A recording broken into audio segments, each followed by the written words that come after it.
찬송가 297장, 찬송가 297장, 양 99마리는 찬송 부르심으로 하나님께 영광 올려드리겠습니다.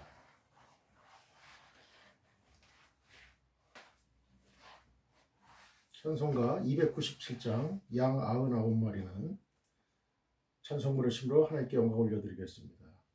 양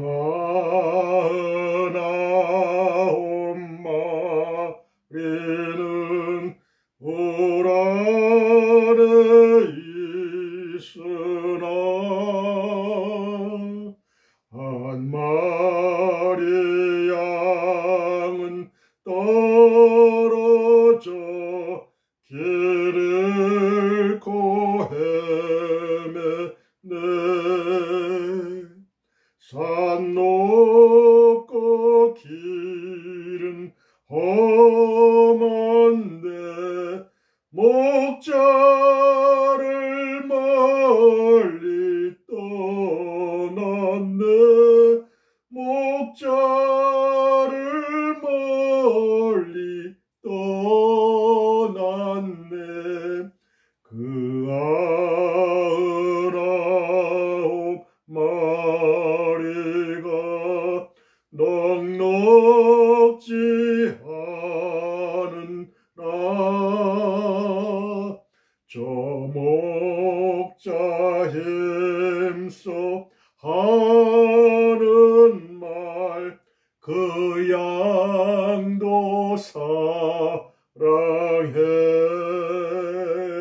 그 길이 멀고 험해도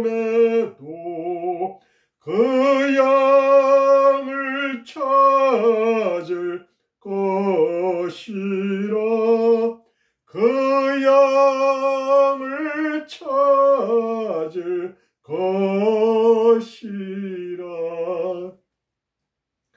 길 잃은 양을 찾으러 산 넘고 물 건너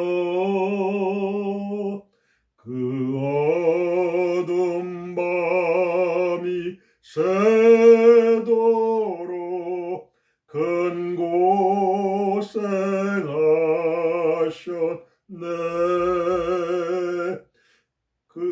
그 양의 울음 험해도 저 목자 들으셨도다. 저 목자 들으셨도다. 산길에 흘린 피 흔적 그 누가 흘렸나. 길 잃은 양을 찾느라 저 목자 흘렸네. 손발은 어찌 상했나. 가시에 찔리셨도다. 가시에 찔리셨도다.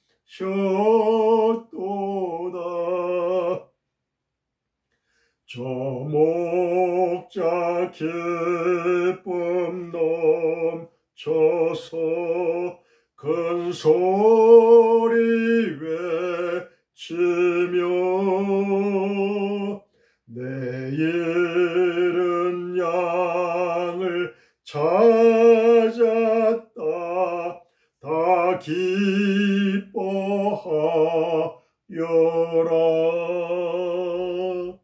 저 천사 화답하는 말 그 양을 찾으셨도다. 그 양을 찾으셨도다.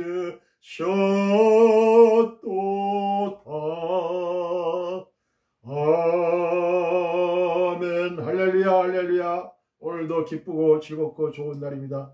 하나님께서 하늘문을 활짝 여시고 여러분과 여러분의 가정과 여러분의 직장과 여러분의 학교와 여러분의 사회, 이 나라 대한민국, 사랑하는 대한민국 전 지구촌에 하나님의 축복의 강물이 흘러넘칠지어다. 할렐루야. 아버지 하나님, 하나님께 기도하는 자 하나님은 반드시 저버리지 않을 것입니다. 룻처럼 저버리지 않을 것입니다. 하나님은 반드시 그 룻을 향한 하나님의 계획이 있는 것처럼 우리들을 향한, 우리 각자 한 사람을 향한 하나님의 계획이 반드시 있을 줄 믿습니다. 하나님께서 반드시 여러분의 길을 축복하실 것입니다. 여러분, 희망을 갖고 소망을 갖고 주 예수와 함께 십자가의 길을 걷는 여러분만이, 저와 여러분만이 하늘의 영광을 맛보고 하늘의 상급을 맛보실 줄 믿습니다. 할렐루야. 그리하여 영원한 천국, 영원한 구원, 영원한 영생의 자리에 하나님께서 우리를 초대하시고 계십니다. 여러분과 여러분의 가정에 하나님의 한없는 축복이 이 나라와 전 지구촌에 넘쳐나시기를 주님의 이름으로 축복됩니다. 할렐루야. 할렐루야. 양 99마리는 울 안에 있으나 99마리는 물 안에 있어요. 안전하고 하나님의 보호를 받는 울 안에 있지만 한 마리 양은 떨어져 길을 잃고 헤매네. 한 마리 양은 이 양 우리에 들지 않았어요. 응? 양 한 마리가 지금 이 목자의 눈에서 벗어났어요. 지금 이 울 안에 들어오진 못한 거죠. 산 높고 길은 험한데 여러분, 그 한 마리 양은 바로 저와 여러분을 얘기해요. 하나님은 산 높고 길은 험한데 이 산 높고 길이 험한 이 세상에서 그냥 두실까요? 목자를 멀리 떠났네. 목자를 멀리 떠난 저와 여러분들입니다. 이 세상에서의 저와 여러분의 모습을 적나라하게 묘사하고 있어요. 그 99마리가 넉넉지 않습니까? 여러분 같으면 어때요? 이 99마리가 있으면 됐지. 그 양 한 마리 하찮은 거, 보잘것없는 거, 그거 그냥 무시하고 그냥 놔두면 됐지. 그리고 잠을 쿨쿨 자는 그런 목자 봤습니까? 아니에요. 양 99마리는 비록 있지만 양 한 마리, 그 양 길을 잃고 헤매는 그 양 한 마리를 위해서 자신의 목숨을 내놓으면서까지도 이 목자는, 참 목자는 그 어둡고 캄캄한 그 산길을 가는 거예요. 그 한 마리 양을 찾기 위해서, 한 영혼을 찾기 위해서. 바로 이러한 정신이 예수 그리스도의 마음이요 정신입니다. 목회를 하는, 설교를 하는 설교자는 바로 이런 정신을 가져야 돼요. 나의 교회에 양들이 1000마리다, 10,000마리다, 70만 마리다, 100만 마리다. 이것만 있으면 됐지. 길 잃은 어린 양 무시하면 그거는 하나님의 정신이 아니에요.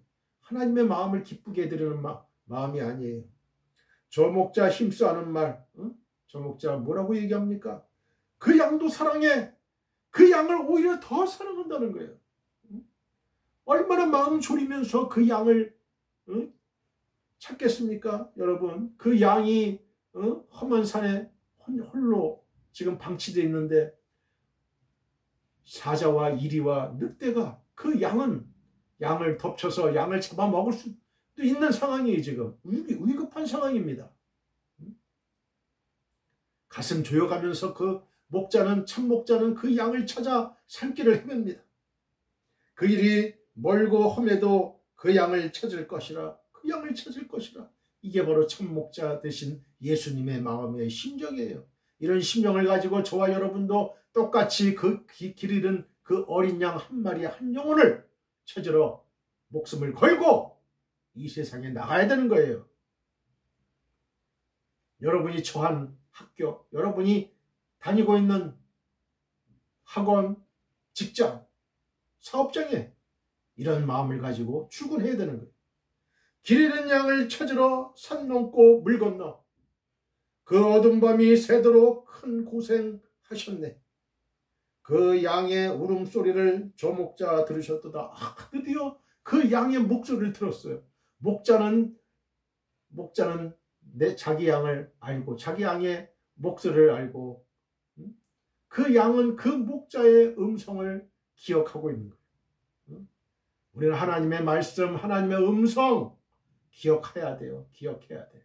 어떤 게 사탄의 목소리인지, 음성인지 잘 분별할 수 있는 영분별함의 은사를 달라고 기도하셔야 됩니다.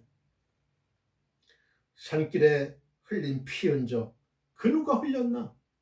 여러분, 목자가 그 길 잃은 양 한 마리를 찾으러 산을 넘고 물을 건널 때 얼마나 많은 가시가 있겠어요? 가시나무가 있겠어요? 살점이 찢겨지고 그래서 피가 흘리고 그런 희생과 수고가 있는 거예요. 길 잃은 양을 찾느라 저 목자 흘렸네. 주님이 2000년 전 갈보리산에서 저와 여러분을 대신해서 십자가에 달려 하나님의 귀한 어린 양의 피를 흘리셨다는 거죠. 손발은 어찌 상했나? 가시에 찔리셨도다. 가시에 찔리셨도다. 저 목자가 기쁨이 넘치는 거예요. 자신의 몸에 난 상처, 피, 이건 생각하지 않는 거예요. 저 목자 기쁨 넘쳐서 그 한 마리 양을 다시 찾은 그 기쁨이 너무 강해서 이 땅에서 길 잃고 헤매던 죄인 한 사람이 이 하나님의 품으로 돌아오면 하늘나라에서 천군 천사들이 박수치면서 환영한다는 거 아니에요? 기뻐한다는 거 아니에요? 저 목자 기쁨 넘쳐서 큰 소리 외치며 내 잃은 양을 찾았다. 다 기뻐하여라. 저 천사 화답하는 말, 그 양을 찾으셨도다. 그 양을 찾으셨도다. 하늘나라에서 그 천사들이 그 길 잃은 양을 찾으셨도다. 찾으셨도다. 큰 하나님의 잔치가 하늘나라에서 벌어진다는 사실을 저 여러분은 반드시 기억해야 할 것입니다.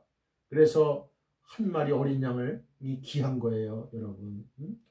목회에서 양들이 많아지니까 한 마리 양을 무시하고 내쫓고 알아도 좋다 이런 마음을 가지면 절대 안 되는 거예요.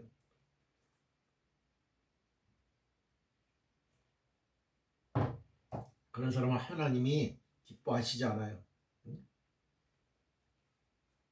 사랑하는 성도 여러분, 우리는 주님의 지상명령을 따라 우리의 일평생을 전도와 선교를 해야 할 책임과 권리를 갖고 있습니다. 너희는 땅끝까지 이르러 내 증인이 되리라고 예수님이 직접 말씀하셨습니다. 우리는 우리의 가까운 가족, 친족, 친구, 지인, 회사 동료 등에게 이태호 목사의 유튜브에서 설교방송을 시청하라고 권하시면 됩니다. 검색창에 이태호 목사 설교라고 치면 저의 설교 영상을 시청하실 수가 있습니다. 다른 이야기는 하지 마시고 하나님의 감동적이고 은혜로운 말씀이 있으니 한번 시청하라고만 하시면 됩니다. 바로 그것이 전도요 선교입니다. Dear fellow believers, we have the responsibility and right to evangelize and the missions throughout our lives according to the Lord's great command. We will be my witnesses to the ends of the earth, said Jesus himself. We can recommend our close family, relatives, friends, acquaintances, and company colleagues to watch Pastor Riteo's sermon broadcast on YouTube and Facebook. If you type Pastor Riteo's sermon in the search box, you can watch my sermon video. Don't talk about anything else. There are God-moving and gracious words, so you just have to watch it. That is evangelism missions. 오늘의 설교 제목은 룻을 향한 하나님의 계획 A, 8입니다. 8. 자, 저를 따라 한번 해보세요. 룻을 향한 하나님의 계획. 자, 저와 여러분의 이름을 대서 다시 한번 이태호를 향한 하나님의 계획. 하나님의 계획은 반드시 있는 거예요. 룻은 하나님의 계획을 몰랐을 거예요. 보아스와 결혼한다는 거, 또 보아스와의 결혼 사이에서 다윗 왕이 나오고 또 메시아 예수 그리스도가 난다는 사실 몰랐어요. 그러나 하나님은 그 이방 여인인 그 룻, 시어머니밖에 남아있지 않고 노모, 시어머니, 자기 남편 다 죽고 시아버지 다 죽고 그런 상황에서 이 룻은 끝까지 자기의 시어머니 나오미를 붙쫓았다는 거야. 아주 탁 붙어서 어머니가 가는 곳에 내가 가고, 여러분, 어머니와 내가 떨어지는 건 죽음밖에 없다. 죽음 이외에는 떨어짐이 없다. 이렇게 고백했던 룻의 신앙이에요. 어머니가 믿는 그 하나님 나도 믿겠습니다. 그걸 소망을 가졌어요.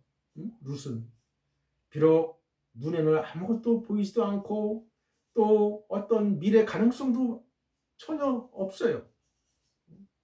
가난하고 병든 그 시어머니 노모, 일평생을 자신이 일해서 벌어 먹여야 되는, 봉양을 해야 되는 룻의 심정을 한번 생각해 보세요.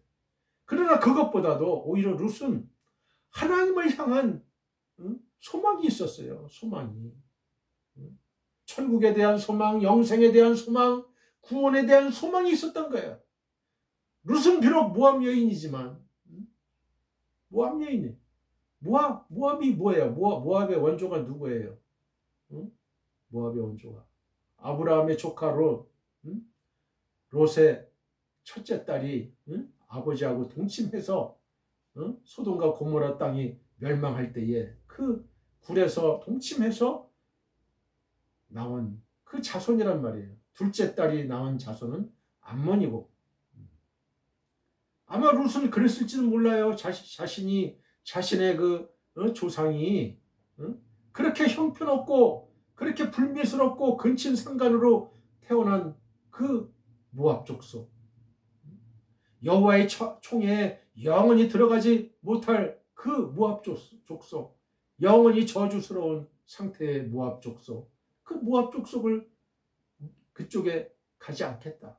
난 이스라엘 땅 죽어도 하나님이 계시는 이스라엘 땅, 하나님을 믿는 이스라엘 땅, 모압신 그 모습을 난 믿지 않겠다.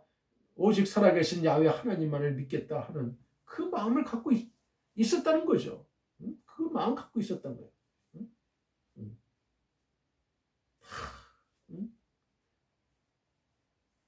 그 갸륵한 그 룻의 그 신앙, 순수한 신앙, 그걸 보고 하나님은 복을 주시는데요. 진짜 놀라운 복을 주시는 거예요. 다윗 왕의 그 태에서 그 후손이 다윗의 증조문, 그리고 메시아가 그 가문에서 일어난 거예요. 예수 그리스도의 조상이 된 거예요. 이 얼마나 큰 영광입니까, 여러분? 얼마나 영광이에요. 여러분 가정에 여러분의 손자가 대통령이 됐다고 봐요. 일국의 대통령이 됐다. 그것도 영광스러운 일 아니에요? 그죠? 그 가문에, 그 가문에. 여러분, 그 가문에서 손자가 예를 들어 목사가 됐다. 목사가 됐다. 그것도 얼마나 감격스러운 일이에요. 그죠? 감격스러운 일이야. 하나님의 종이 됐다. 주의 종이 됐다. 그런데 여러분의 심정은 어떻습니까? 돈 많이 버는 사장이 됐다. 대통령이 됐다. 권력을 쥔 대통령이 됐다. 학자가 됐다. 사업가가 됐다. 의사가 됐다. 변호사가 됐다. 이러면은 어깨에 힘이 들어가지만 목사가 됐다. 그러면은 여러분의 어깨에 힘이 들어가겠어요? 벌써 우리의 가치관, 이 정신이 틀렸다는 거예요. 그거는 영광스러운 그 하나님의 그 직위를 얼마나 귀하게 하찮게 여기는 거냐 이거죠. 여기에서 신앙의 기준이 있는 거예요. 신앙의 기준이. 여러분의 신앙은 이 세상적입니까? 아니면 하늘나라 천국적입니까? 이 땅에서 잘 먹고 잘 사는 거예요? 아니면 하늘나라에 가서 영원히 잘 먹고 잘 사는 거예요? 그 틀린 거예요. 그거는. 좁은 길을 가라. 좁은 길을. 여러분, 이 땅에서는 좁은 길, 십자가의 길을 가야 우리가 그 영광의 나라에서 떵떵거리며 살 수 있는 거예요. 어깨에 힘을 주고, 여러분, 이 땅에서 그만큼 예수님을 위해서, 하나님의 영광을 위해서, 주의 영광을 위해서 피를 흘리고 희생하고 나의 전 재산을 희생하고 봉사하고 하나님께 바쳐드렸다. 나의 모든 걸 바쳐드렸다. 나의 생명까지도 바쳐드렸다. 그러면 하나님이 그냥 놔두겠냐고요. 이 룻처럼 그런 관점에서 이 룻기를 공부하고 연구하면 좋을 것입니다. 본문은 룻기서 1장 21절로 22절이에요. 저는 이 룻기를 보면서 큰 은혜를 받아요. 큰 은혜 받아. 나도 룻과 같은 그런 축복을 받아야 되겠다. 룻과 같은 축복. 메시아의 예수 그리스도의 가문의 조상이 되는 또 다윗 그 이스라엘 사람들이 지금도 다윗왕 그러면 추앙하는 그 다윗왕을 배출하는 가문.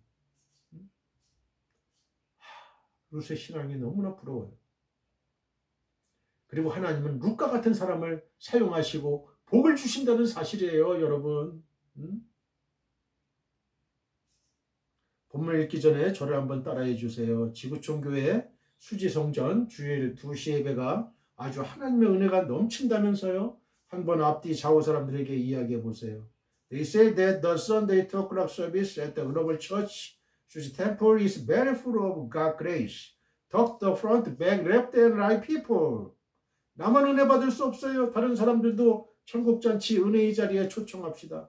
한번 앞뒤 좌우 사람들에게 이야기해 보세요.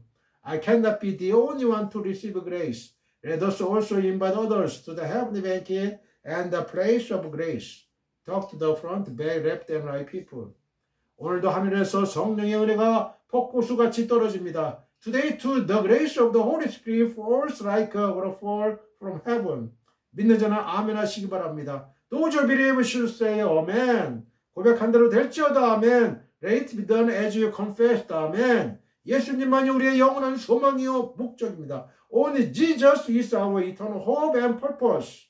여러분과 여러분의 가정과 우리나라와 지구촌 교회 위에 주 예수 그리스도의 은혜와 하나님의 한없는 사랑과 성령의 교통하심이 영원히 함께 하시기를 간절히 축원드립니다. I sincerely pray that the grace of the Lord Jesus Christ, God's infinite love and the fellowship of the Holy Spirit will be with you and your family, our country and the global church forever. 아멘. 룻기 1장 21절로 22절입니다. 다 같이 본문을 읽겠습니다.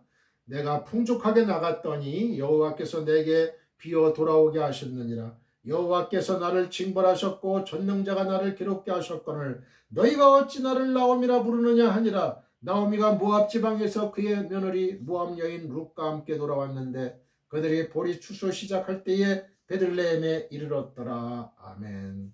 21절입니다. 내가 풍족하게 나갔더니 여호와께서 내게 비어 돌아오게 하셨느니라. 여호와께서 나를 징벌하셨고 전능자가 나를 괴롭게 하셨거늘 너희가 어찌 나를 나오미라 부르느냐 하니라. 히브리어를 읽겠습니다. 아니 멜레아 할라크티 웨레캄 헤시바니 예흐와 람마 티크레나리 노미 와 이흐와 아나비 웨 샷다이 헤라리. 1장 21절입니다. 내가 풍족하게 나갔더니 여호와께서 내게 비어 돌아오게 하셨느니라. 아니 멜레아 할라크티 웨레캄 헤시바니 예흐와. 본문은 완벽한 대칭을 보여주는데요. 6개의 단어로 구성되어 있는 본문은 접속사 와우를 사이에 두고 3개의 단어들이 대꾸를 이루고 있어요. 시작하는 단어 내가, 아니 그러면 내가, 그래요. I am, 영어로 I am 이런 뜻이다. 아니 그러면 내가와 마지막 단어 여호와께서 예흐와가 각각 구절 앞과 뒤에서 위치상 대조가 돼요. 내가 또 여호와께서. 그리고 풍족하게 멜레아와 비어 레캄은 의미상 대조가 되죠. 풍족하게 비어. 나갔더니 할라크티와 나로 돌아오게 하셨느니라 헤시바니 역시 행동의 주체와 의미에서 대조가 돼요. 이처럼 본문은 대꾸를 통해서 과거와 현재를 비교시킴으로써 현재의 비참한 상황을 부각시키고 있습니다. 본문은 나오미에게 완전한 절망만을 의미하는 것처럼 보여요. 그러나 여호와는 텅 빈 그 나오미의 삶을 이제 룻과 보리 추수라는 상황을 통해서 풍족하게 채울 준비를 하고 계셨습니다. 하나님을 믿는 자에게 완전한 절망이란 있을 수 없는 것이에요. 여러분 절망 중에 있습니까? 실패했다고 낙심하고 있습니까?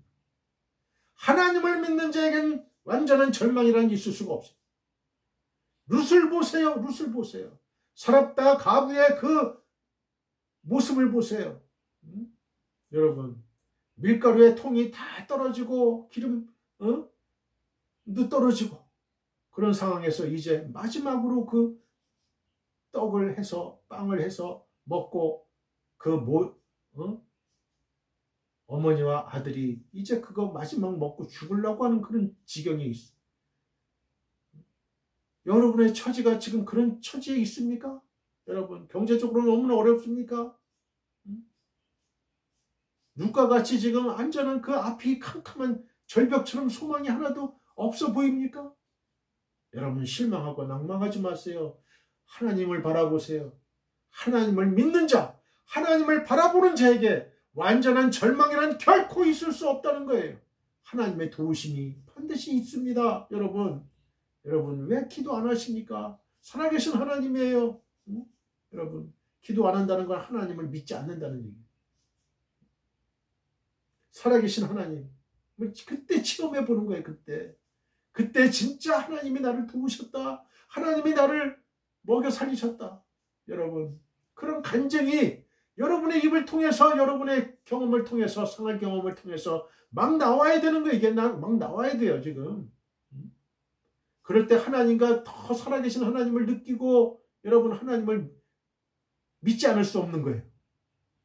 그동안은 내가 눈과 귀로만 알았었더니 하나님을 이제는 눈으로 내 하나님을 배움나이다 하는 욥처럼 신앙은 지식이 아니에요. 머릿속에 지식이 아니에요. 내가 성경을 100번 1000번 읽었다 이게 아니에요. 신앙은 내가 하나님과 같이 동행하는 거예요. 하나님을 체험하는 거예요. 하나님을 느끼는 거예요. 하나님의 말씀을 오늘도 받는 거예요. 받아서 그대로 행하는 거예요. 실행하는 거예요. 그럴 때 하나님의 역사가 일어나는 거예요. 성령의 24시간 기도를 드리세요. 여러분 저 이태호 목사의 인생도 그야말로 아슬아슬한 줄타기 하는 인생이었어요. 무엇을 먹을까 무엇을 마실까 무엇을 입을까 걱정하고 염려하고 그랬던 인생이었어요. 매일매일 기도하고 앞에는 소망이 없는 날인 것 같아요. 그러나 그 근심의 구름은 언제 눈 녹듯이 사라지는 거예요. 눈 녹듯이 사라져요. 하나님이 보여요. 이제 하나님이 보여. 그러면 하나님이 보이는 사람한테 무슨 낭만과 좌절이 있을 수가 있겠어요? 여러분 하나님만을 바라보세요. 살아계신 하나님만을 바라보세요. 인간을 바라보지 마세요. 환경을 바라보지 마세요. 내 앞에 어떤 어려운 환경이 있다 하더라도 어떤 높은 산이 나의 장애물이 된다 하더라도 그거 바라볼 필요가 없어요. 높은 산이면 하나님이 날개를 달아서 그 산을 넘게 하실 겁니다. 아니면 그 산이 평지가 되게 만드실 것입니다. 뭐가 걱정이에요? 믿음이 있는 자는 이 산더러 들려서 저 바다에 던져지라 해도 던져질 것이요. 여러분 나를 믿는 자는 내가 하는 이 일보다 더 큰 일을 하리라 예수님 말씀하셨어요. 예수님의 능력을 믿습니까? 저는 믿습니다. 믿어요. 이게 믿는 자와 안 믿는 자의 차이라는 거예요. 1장 21절입니다. 나를 징벌하셨고 아나 I am 영어로 아나 be 나를 징벌하셨고 직역하면요 나에게 반대하여 증거하셨다가 돼요. 징벌하셨고로 번역된 이 아나는 이 대답하는 하다는 뜻의 동사예요. 동사. 그리고 본문처럼 뒤에 전치사 빼를 수반해서 아나 빼의 구문이 되면 어디에 반대하여 대답하다, 어디에 대항하여 증거하다는 뜻의 법정적 어구가 돼요. 따라서 나오면은 본문에서 검사가 법정에서 피고인의 진술을 뒤집는 증언을 하는 광경을 떠올리면서 자신의 행동에 대해서 자신의 행동은 뭐예요? 베들레헴을 떠나 모압으로 간 것에 대해서 여호와께서 반대 증언을 했다는 사실을 말하고 있는 거예요. 여호와께서 반대 증언은 뭐예요? 즉 모든 것을 잃어버리게 만든 것. 내가 베들레헴을 떠나 모압으로 간 그 불신앙 때문에 하나님께서 모든 것을 나로 하여금 남편과 그 두 아들을 다 이렇게 만들었다. 이 사실을 말하고 있는 거예요. 그리고 본문은 나오미가 이에 대해서 반박할 수 없다는 사실을 암시해요. 하나님이 주신 기업을 버리고 이방인의 땅으로 이주해 간 자신의 잘못된 행동에 대한 하나님의 보응에 대해 나오미는 전혀 논박할 수 없었던 거예요. 여러분, 우린 이 사실을 잘 알아야 돼요. 하나님이 주신 기업을 버리면 안 돼요. 그리고 이방인의 땅으로 가. 하나님을 믿는 하나님의 자녀들이 하나님을 예배하는 그 장소에서 또 그 정신에서 그 신앙에서 멀리하고 벗어버려서 신앙이 없는 이방인의 땅 세상 하나님을 저버리고 하나님을 버리고 이방인의 땅으로 가. 그러면 하나님이 그냥 놔두겠어요? 절대 복을 내릴 수가 없어요. 하나님의 징벌이 채찍이 온다는 사실이에요. 남편이 죽었죠. 말론과 기련 두 아들이 죽었잖아요. 나오미에게. 치명적인 결과를 초래한다는 사실이에요. 우리가 하나님을 저버리고 세상에 가서 호의호식하려고 가면, 죄를 짓는 이방 땅으로 가면 우리는 망하고 말아요. 1장 21절입니다. 그걸 얘기하는 거예요. 1장 21절. 나를 괴롭게 하셨거늘 헤라리, 리는 나를 그래. 미, 영어로 미. 헤라리. 직역하면 그가 나를 상하게 하셨다. 혹은 그가 나에게 상처를 입히셨다예요. 이 헤라의 원형, 이 라는 본래 나쁘다는 뜻이에요. 나쁘다. 근데 본문에서처럼 사역 능동형, 히필형으로 쓰여가지고 뒤에 전치사 레를 수반하면 누구누구를 상하게 하다 또는 누구누구에게 상처를 입히다는 뜻이 돼요. 한글 개역성경은 20절에 헤마르도 괴롭게 하다로 번역하고 본문의 헤라도 괴롭게 하다로 번역했지만 20절의 헤마르는 괴롭게 하다 보다는 쓰게 하다는 의미예요. 쓰게 하다. 본문의 헤라는 상처를 입히다는 의미예요. 나오미는 전능자, 즉 황폐시키시는 존재, 샷다이를 통해 상처를 입혔다고 말하는 거예요. 이는 여호와 하나님의 주권을 믿는 신앙적인 말이에요. 이처럼 하나님께서 상처를 입히셨다면 그 상처를 치료해 주실 분도 다름 아닌 여호와 하나님 자신인 거죠. 호세아 6장 1절로 3절을 봅니다. 오라 우리가 여호와께로 돌아가자. 여호와께서 우리를 찢으셨으나 도로 낫게 하실 것이요 우리를 치셨으나 싸매어 주실 것이니라. 여호와께서 이틀 후에 우리를 살리시며 셋째 날에 우리를 일으키시리니 우리가 그의 앞에서 살리라. 그러므로 우리가 여호와를 알자. 심저 여호와를 알자. 그의 나타나심은 새벽빛같이 어김없나니 비와 같이 땅을 적시는 늦은 비와 같이 우리에게 임하시리라 하니라. 아멘. 할렐루야. 하나님의 징계의 목적은 멸망이 아니라 회개와 신앙적 성숙입니다. 자, 저를 따라해 보세요. 하나님의 징계의 목적은 멸망이 아니라 회개와 신앙적 성숙이다. 20절, 21절을 보면 나오미는 베들레헴 사람들에게 자신은 하나님께 징벌을 받은 죄인이기 때문에 기쁨과 달콤함을 뜻하는 이 노음이라는 이름으로 불리울 자격이 없으니 자신을 고통, 씀을 뜻하는, 쓰다 하는, 씀을 뜻하는 마라라 부르라고 했어요. 마라는 이스라엘 백성들이 애굽해가지고 홍해수를 건너서 그 마라의 쓴 물을 마신 적이 있죠. 마라는 쓰다 이거예요. 이는 나오미가 하나님께 받은 징계를 인해서 자신의 죄악을 깊이 깨닫고 회개했음을 나타내는 말이에요. 즉 나오미는 환난과 고통을 당하면서 그것이 자신의 죄악으로 인해 하나님께서 내리시는 징벌이라는 사실을 깨닫고 그러한 고통을 받아 마땅한 자신의 죄악을 깊이 뉘우쳤던 거예요. 만약 나오미가 이처럼 하나님께 징계를 받지 않았다면, 그래서 모압 땅에서 남편과 함께 두 장성한 아들들을 지켜보면서 행복하게 살 수 있었다면 나오미는 결코 이처럼 자신의 죄악을 깨닫지도 그래서 회개하고 하나님 품으로 돌아오지도 않았을 것이고 결국 그 이방 땅에서 하나님과 무관한 자로 살아가다가 허무하게 인생을 마감하고 말았을 거예요. 그건 나오미나 우리나 마찬가지. 이처럼 하나님의 징계는 하나님의 백성들로 하여금 자신의 죄악을 깨닫고 회개해서 더욱 성숙된 신앙으로 나아가게 하는 거예요. 여러분, 하나님의 징계를 가볍게 여기지 말아요. 하나님이 징계하신다고 무서워하지도 말고, 하나님의 징계는 사랑의 징계예요. 사랑의 매예요. 그래서 하나님의 백성들로 하여금 자신의 죄악을 깨닫고 하나님 잘못했어요. 내 이 죄를 회개합니다. 그래서 더욱 성숙된 신앙으로 나아가게 하는 거예요. 바로 이것이 하나님께서 당신의 백성들을 징계하시는 목적이에요.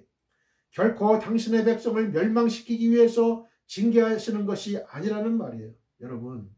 여러분의 그 자녀들이 뭘 잘못했어요. 그러면 부모로서 사랑의 매를 들잖아요. 그죠? 근데 사랑의 매를 드는데 그 자식을 죽이려고 죽이기까지 때리는 사람이 어디 있어요? 적절한 선에서 멈추죠. 그죠? 바로 이거라는 거예요. 생각해 보세요. 만약 하나님께서 죄 지은 자를 멸망시킬 목적으로 징계하시는 거라면 과연 그 징계받는 자들에게 돌이켜 회개할 기회를 주시겠어요? 결코 그렇게 하지 않으실 거죠.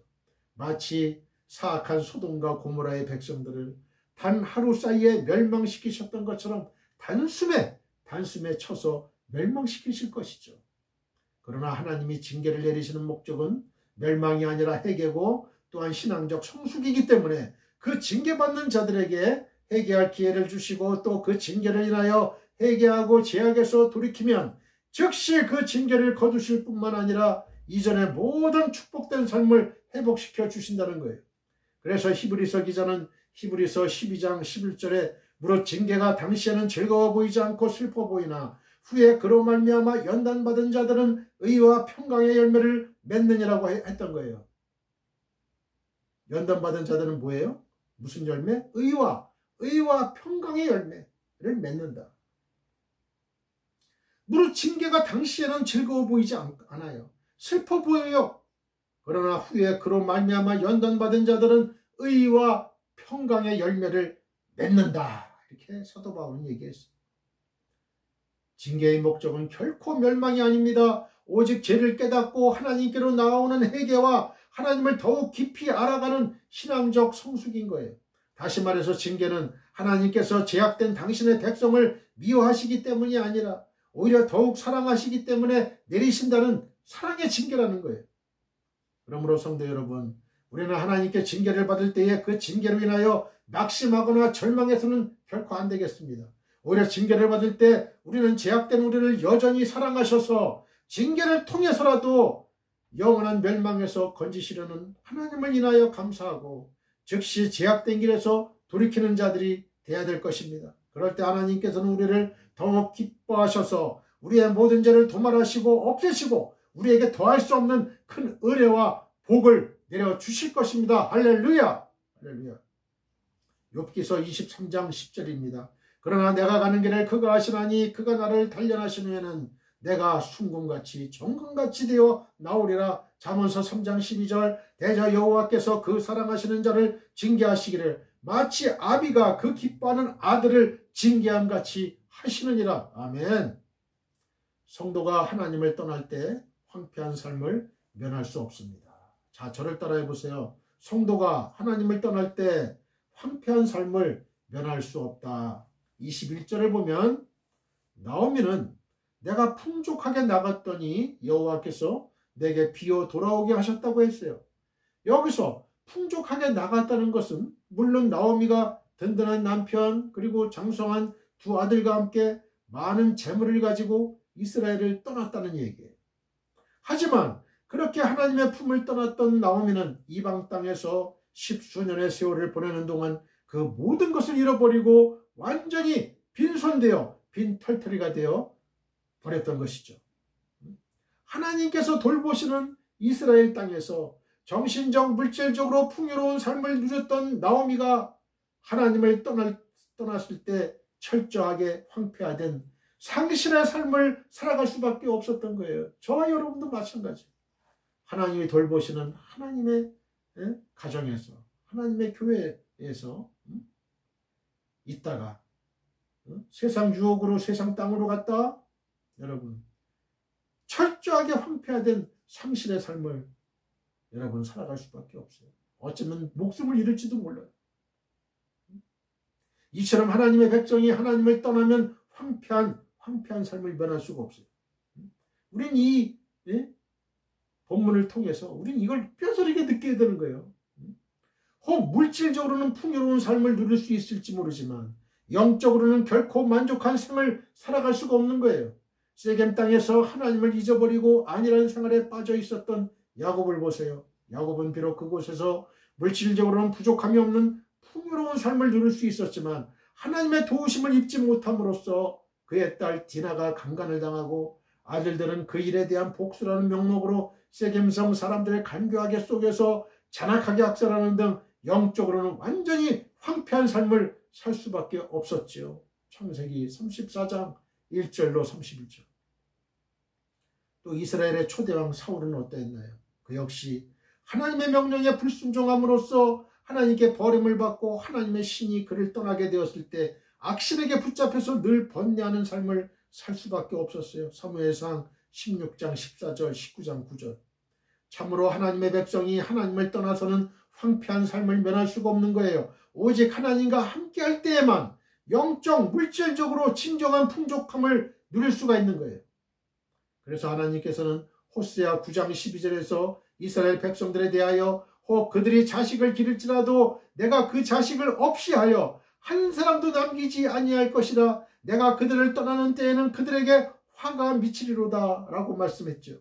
또 예레미야 선지자도 예레미야 17장 13절에 이스라엘의 소망이신 여호와여 무릇 주를 버리는 자는 다 수치를 당할 것이라 무릇 여호와를 떠나는 자는 흙의 기록이 되오리니 이는 생수의 근원이신 여호와를 버림이니이다 라고 고백했던 거예요.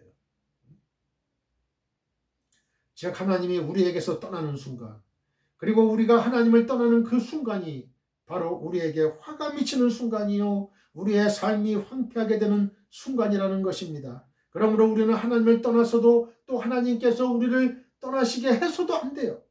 오직 하나님만 바라보고 또 그의 뜻대로 하나님의 뜻대로 살아감으로 항상 하나님과 동행하는 삶을 살아야만 합니다. 성령에 그래서 24시간 기도를 늘 하라는 거예요. 그것이 우리의 삶을 영육간에 풍성하게 하는 비결이에요. 예레미야 17장 5절입니다. 여호와께서 이와 같이 말씀하시니라 무릇 사람을 믿으며 육신으로 그의 힘을 삼고 마음이 여호와에게서 떠난 그 사람은 저주를 받을 것이라. 요한복음 15장 5절로 6절이에요. 나는 포도나무여 너희는 가지라 그가 내 안에 내가 그 안에 거하면 사람이 열매를 많이 맺나니 나를 떠나서는 너희가 아무것도 할 수 없습니다. 사람이 내 안에 거하지 아니하면 가지처럼 밖에 버려져 마르나니 사람들이 그것을 모아다가 불에 던져 살아나니라. 예수님 말씀이 1장 22절 보리 추수 시작할 때에 비트힐라트 캐치르 세오림. 본문은 원어 성경상 1장 22절에 맨 끝에 위치하고 있어요. 근데 한글 개역 성경은 베들레헴에 이르렀더라가 맨 끝에 위치하고 있죠. 그리고 제2장 초반부에는 곧바로 이삭 죽기 내용이 나와요. 따라서 저자는 나오미와 룻의 기한의 시점을 보리 추수 시작할 때라고 분명히 밝힘으로써 이제 나오미와 룻이 보리 추수와 관련해서 어떤 새로운 경험을 하게 될 것이라는 암시를 주고 있죠. 나오미는 텅 빈 모습으로 빈 털터리로 돌아왔지만 곧 이삭 죽기를 통해 풍족히 채워질 것이고요. 룻은 청상 과부로 베들레헴에 왔지만 이삭 죽기를 통해 남편을 만나게 될 것이 3장 13절 보리 추수 시작할 때라는 문구에 암시되어 있는 거예요. 이미. 여러분 이삭 줍는다는 건 그렇게 고귀한 행위가 아니에요. 노동이 아니에요. 없는 사람들이 그 호구지책으로 먹고 살기 위해서 남의 밭에 가가지고 그 나머지 찢기 이삭들을 줍는 거예요. 그래서 이제 그 식사를 식용으로 그렇게 하려고 나가는 거예요. 하루 종일 낮에 그 떼약볕 밑에서 일을 하는 겁니다. 참 힘든 노동이죠. 그리고 바로 요 때가 룻과 나오미가 베들레헴에게 돌아올 때가 바로 보리 추수 시작할 때예요. 역시 하나님은 피할 길을 주시는 하나님이라는 걸 저는 아주 이 문구를 통해서 너무 은혜를 받아요. 여러분, 보리 추수 시작할 때니까 이 사람들은 룻과 나오미는 빈털털이 텅 빈 손으로 베들레헴에 도시작했는데 뭘 해서 먹고 살 거예요. 하나님은 그것도 다 계산해 놓으신 거야. 저와 여러분의 인생의 어떤 시기의 계획도 다 하나님이 해주신 거예요. 해주신 거예요. 여러분, 지금의 이태원 목사가 지금의 이태원 목사를 만들기 위해서 하나님이 저를 위해서 실패를 많이 경험하게 하셨어요. 서울고등학교 제가 1학년 때 문과였거든요. 문과였어. 그런데 저는 이제 법률 쪽으로 나가서 제가 사법고시 공부해서 제가 이제 판검사 하려고 그렇게 생각을 했죠. 그쪽이 제가 이제 적성이 맞아서 판검사 하려고. 그래서 문과 때는 아주 뭐 1, 2등을 다 텄어요.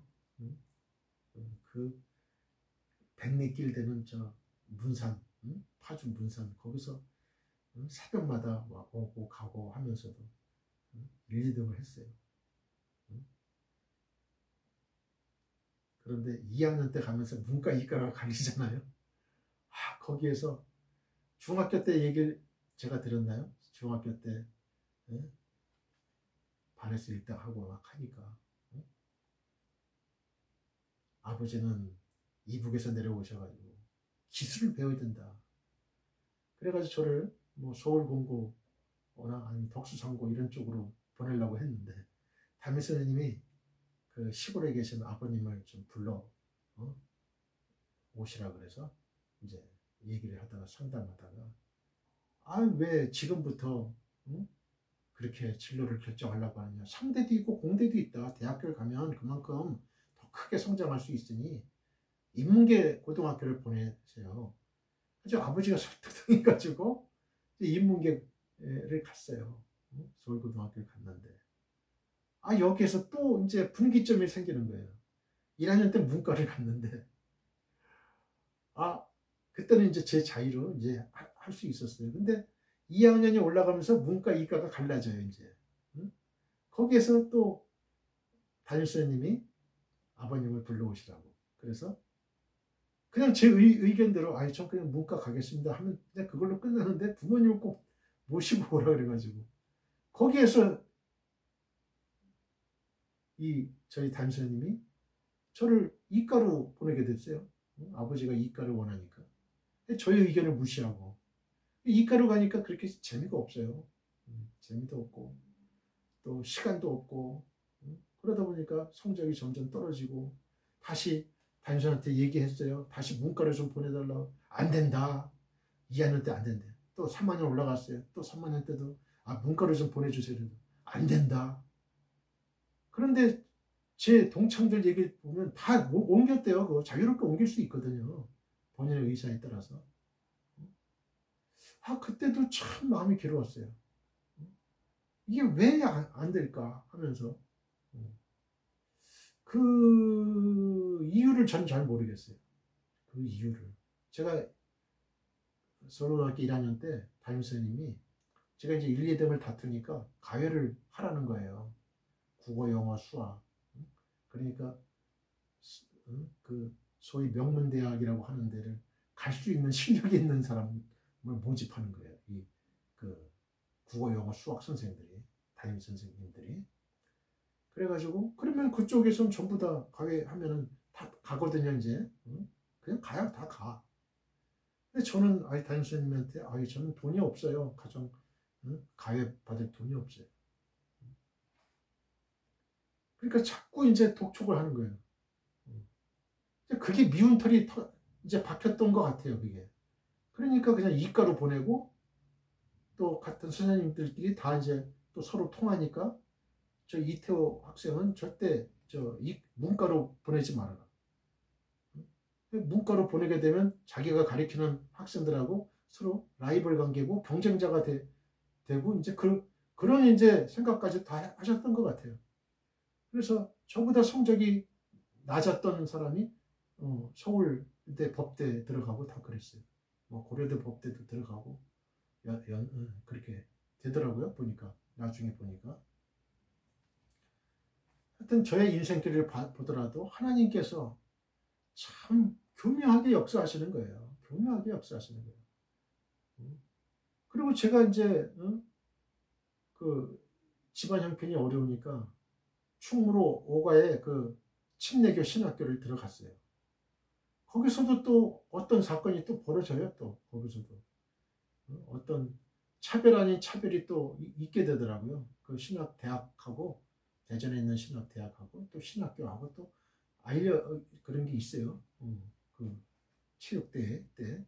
그래서 그런 어린 마음이 좀 아파가지고 제 김재태 목사님한테 그 얘기를 했더니 이태호 전도사는 지금 신학을 하지 말고 일반 대학을 하라는 거예요. 일반 대학을 해서 4년 졸업하고 그때도 신학을 공부하고 싶은 마음이 있으면 그때 해도 늦지 않아. 왜? 사람을 알아야 설교가 되는데 사회 경험도 없지 사람에 대해서 아무것도 모르는 사람이 무슨 설교를 해. 지금이라도 늦지 않아. 그래가지고 내쫓았어요. 저를 일반 대학을 가라고 용돈 주시면서. 그래가지고 어쩔 수 없이 저는 이제 전도사직을 못하게 됐죠. 그것도 또 하나님의 뜻이에요. 그러면서 또 공부 또 1년 또 공부해가지고 단국대 경영학과 들어가고 그것도 뭐 제가 돈이 있어서 들어간 게 아니에요. 그냥 제가 뭐 장학금도 받고 뭐 알바도 하고 뭐 어떻게 하다 보니까 또 이제 졸업이 되더라고요. 뭐 영어 경시 상도 받고 그러면서 수업료도 면제가 되고 뭐 이러면서 이제 졸업이 됐어요. 그러면서 이제 졸업하고 그 동아지학 다니고 그다음에 서울보증보험 그때는 이제 대한보증보험이라 그러죠. 거기서 이제 또 열심히 이제 일을 하는데 회사에서 뭐 그런 공고가 나왔어요. 대학원을 이제 인재를 양성한다는 그런 취지에서 대학원을 다니면은 학비를 대주겠다 회사에서 공짜로 대주겠다. 그러나 조건이 있다. 학위를 받아야 된다. 석사 학위를 받아야 된다는 거예요. 석사 학위를 받았죠. 그래서 또 갈림길이 또 있어요. 석사 학위 받으면서 박사를 또 하라는 거예요. 저희 지도 교수님이 서울대 나오신 교수님인데 자기 밑에 있으면 내가 책임지고 교수 자리 알아봐 주겠다. 그러니까 나한테 박사 학위 받아라. 아유 교수님, 저는 지금 금융기관에 다니고 안정적인 직장이 있고 또 제가 또 장남이라 또 이게 가지 않은 길을 갈 수가 가는 게 참 어렵다고 생각이 됩니다. 그래서 그 길을 버리고 그 안정적인 금융기관에 있었는데 몇 년 후에 IMF가 터지는 거예요. 그럴 줄 알았으면 그냥 박사의 길을 갈 걸. 그러면 교수 생활을 할 수 있는 거거든요. 제가 또 그런 애들 가르치는 그런 또 달란트가 있어서 여기 강남대학교에도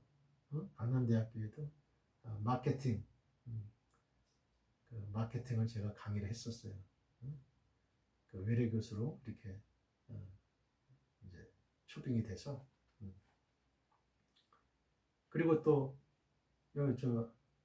그 복정역에 있는 그 동수원 대학교 거기에도 또 공고가 나가지고 겸임교수 그거를 어플라이를 했어요. 근데 학과장까지는 전부 다 합격한 거야. 이제 총장님만 이제 사인만 하면 이제 겸임교수가 되는 거예요. 겸임교수는 이제 문교부에 이제 그걸 올리는가 봐요. 그래서 이제 이제 교수가 되는가 보다 이렇게 생각하고 있었는데 갑자기 전화가 온 거예요. 그 학과장님한테. 총장님한테 이렇게 위로 올라가면서 변경이 됐다고. 다른 사람으로 변경이 됐다는 거예요. 그 안에 어떤 애로가 어떤 일이 벌어졌는지 전 몰라요. 어떤 돈이 오고 갔는지 뭐 그건 잘 모르겠어요. 저는. 또 그렇게 해서 겸임교수의 꿈이 또 무산됐어요. 그러다 보니까 이게 하나님이 이 저의 인생에도 많이 관여하신 거예요. 많이 하는 일마다 잘 됐던 사업도 안 되게 되고 또 육체적인 노동까지도 하면서도 하나님께 이거 내가 회개하지 않으면 이거 하나님이 나를 징계하는 곳에서 나를 벗어나게 해주지 못하겠구나. 그래서 내가 하나님의 뜻을 깨닫고 내가 신학을 공부한 거예요.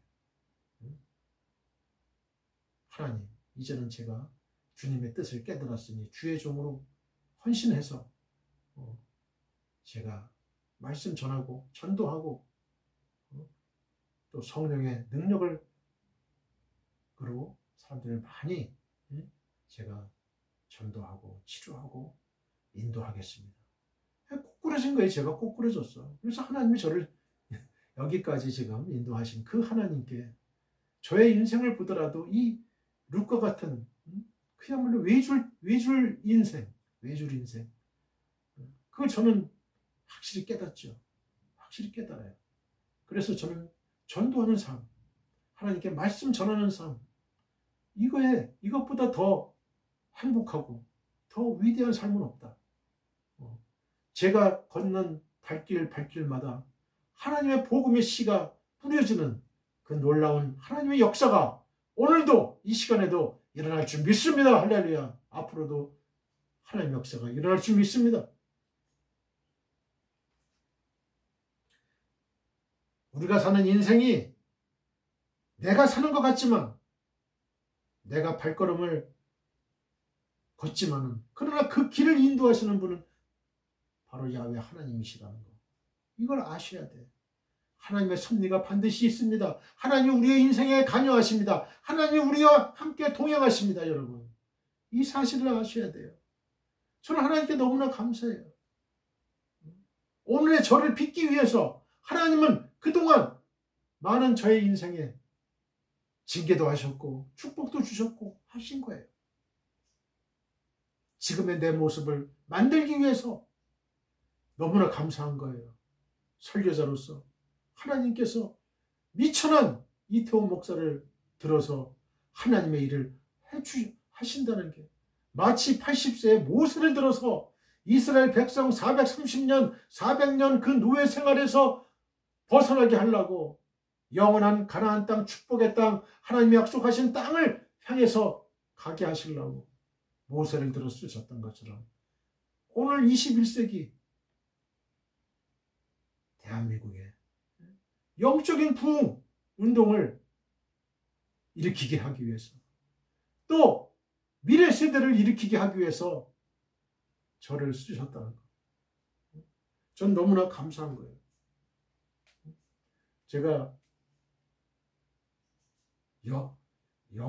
영어도 좋아했고 또 책 읽는 것도 좋아했고 또 수학도 잘했어요. 수학도 그냥 아주 푸는 재미가 너무나 좋았어. 고등학교 때.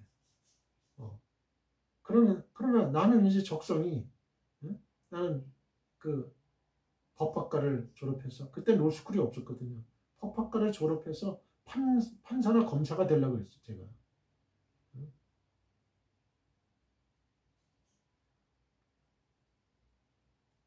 그러니까 지금도 문과, 이과 통합형을 만들어야 돼. 문이과 통합형. 문과는 문과만 하고 이과는 이과만 하고 이게 안 돼요. 그렇게 하면 안 돼요. 사람은 문과와 이과가 통합해가지고 통합된 인재를 만들어야지.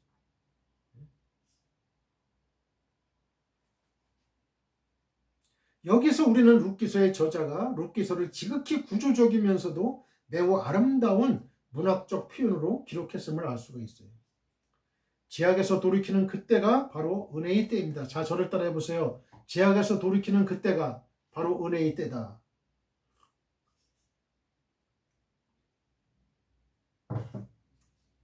22절을 보면 나오미와 룻이 보리 추수가 시작될 때 베들레헴에 도착했다고 했어요. 여기서 보리 추수가 시작됐다는 것은 곧 이스라엘 땅에서 양식이 가장 풍성한 시기가 되었음을 의미합니다. 즉 나오미와 룻은 공교롭게도 양식이 가장 풍성한 시기, 그래서 아무리 가난해도 굶주리지 않을 수 있는 가장 적절한 시기에 베들레헴에 도착한 거예요. 이게 하나님의 역사죠. 이것은 분명히 죄악의 길에서 돌이켜 하나님께로 돌아오는 나오미와 룻을 위하여 하나님께서 베푸신 은혜였습니다. 하나님께서는 당신의 긍휼을 바라고 돌아오는 나오미와 룻을 굶주리지 않도록 하기 위해서뿐만 아니라 이방 여인이었음에도 불구하고 부모에게 효를 당하고 하나님을 경외했던 룻으로 하여금 보아스를 만나서 다윗과 예수 그리스도의 조상이 되는 영예를 얻도록 하시기 위해 보리 추수가 시작되는 시기에 그들을 베들레헴으로 인도하신 거예요. 야, 우리 베들레헴으로 가자 하는 그 마음을 누가 주셨을까요? 하나님이 주신 거예요. 하나님이.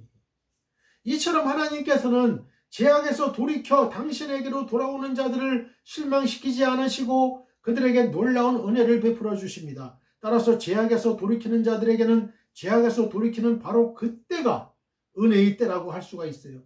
삭개오를 보세요.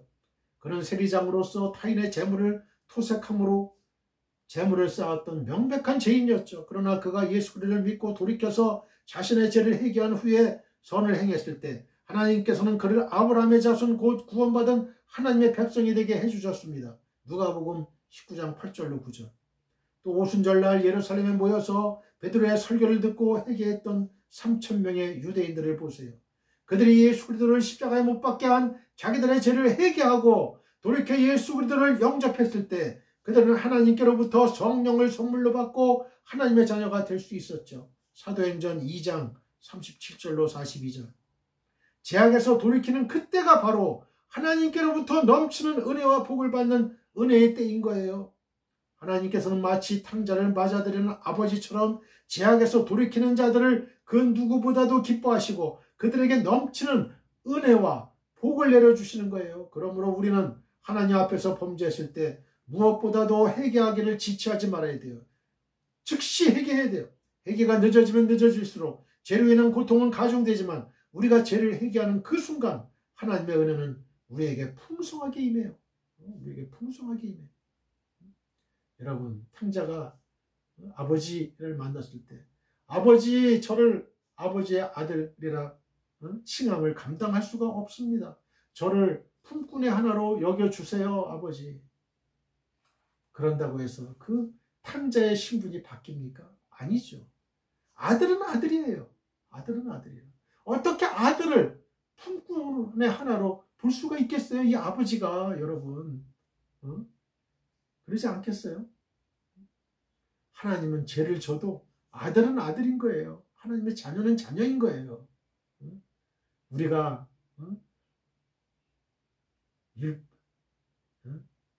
율법에서 자유함을 얻었지만 그 율법에서 자유함을 얻었다는 게 율법을 범해도 된다는 게 아니에요. 율법의 저주에서 벗어났다는 거야. 하나님은, 예수님은 나는 곧 율법의 완성이다 그랬어요. 여러분, 율법은 거룩한 거예요. 하나님의 법이에요. 그러나 연약한 인간은, 죄인된 인간은 절대로 하나님의 율법을 다 지킬 수가 없어요. 비록 중생하고 거듭난 크리스찬이라 하더라도. 그러나 예전과는 다르죠. 우리는 고의로 죄를 짓는 거 아니에요. 의식적으로 죄를 짓는 거 아니에요. 무의식적으로 육신이 연약해서 어쩔 수 없는 죄. 하나님께 빨리빨리 회개하고 죄를 털고 가야 돼요. 죄를 털고 가야 돼요. 이사야 55장 7절로 9절입니다. 악인은 그의 길을 불의한 자는 그의 생각을 버리고 여호와께로 돌아오라. 그리하면 그가 긍휼히 여기시리라. 우리 하나님께로 돌아오라. 그가 너그럽게 용서하시리라. 이는 내 생각이 너희의 생각과 다르며 내 길은 너희의 길과 다름이니라. 여호와의 말씀이니라. 이는 하늘이 땅보다 높은 같이 내 길은 너희의 길보다 높으며 내 생각은 너희의 생각보다 높음이라. 사도행전 3장 19절. 그러므로 너희가 회개하고 돌이켜 너희 죄 없이 함을 받으라. 이같이 하면 새롭게 되는 날이 주 앞으로부터 이를 것이요.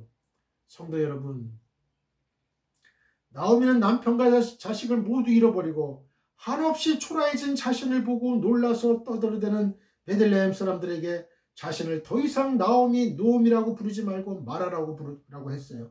즉 죄를 짓고 하나님께 징벌을 받아서 고통스러운 삶을 살아가고 있는 자신은 더 이상 기쁨과 달콤함을 뜻하는 나옴이라는 이름으로 불리워질 자격이 없으니 고통, 쓰을 뜻하는 마라라고 부르라고 하는 거예요. 이처럼 나오미는 자신의 죄를 회개하고 스스로 하나님께 징계받는 여인인 마라가 되려 했지만 결국 하나님께서는 회개한 그녀를 마라가 되게 하지 않으시고 그녀의 모든 고통과 슬픔을 바꾸어 기쁨과 평안이 되게 하심으로써 진정한 나오미가 되게 하셨던 거예요.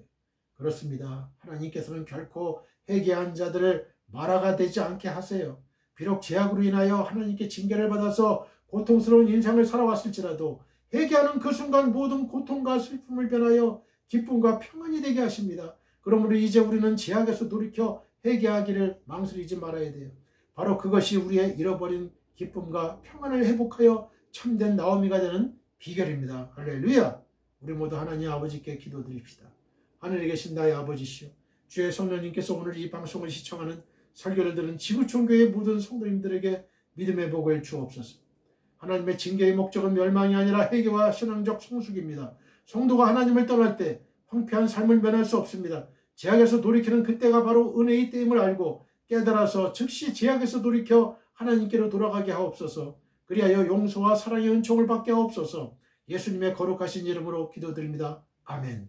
지금은 우리 주 예수 그리스도의 은혜와 하나님 아버지의 극진하신 사랑과 성령님의 감화감동 교통 역사하심이 지금 이 방송 예배에 참여하고 있는 모든 지구촌에 있는 성도님들과 그 가정과 직장과 사업장과 우리의 민족과 나라와 한국교회와 세계교회와 우리 사랑 선교회 위에 영원히 함께하기를 축원하옵나이다. 아멘.